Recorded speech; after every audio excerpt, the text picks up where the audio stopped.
Hi there, I'm Chris King. I'm the game designer at Paradox Interactive.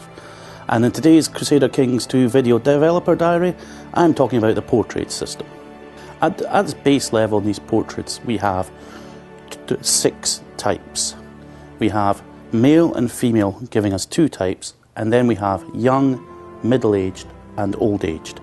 So this allows us the character to age and look different as he gets older, or she as well.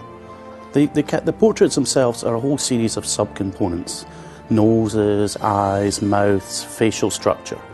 And each one of these is then assigned a DNA value inside the character file. Then these DNAs are then inherited by their children. This allows the children to take on a sort of blend between the mother and the father. Perhaps they have the mother's nose or the father's chin, making the characters, you can start seeing family traits develop as you go through the ages.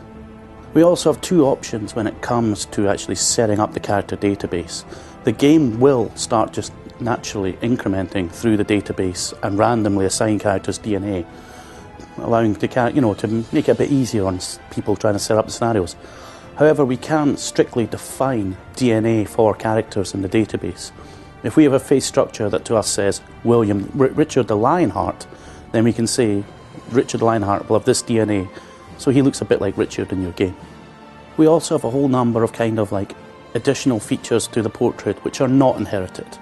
And this includes, for example, the position a character holds in court will change the character portrait.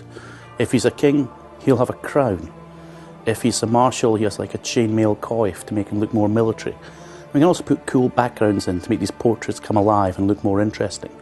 And as ever with Paradox games, we made sure that these are fully scriptable and moddable, allowing modders to start expanding out our selection of faces to make them more interesting, and also just to allow you to script in your own DNA settings for characters you feel should look a particular way.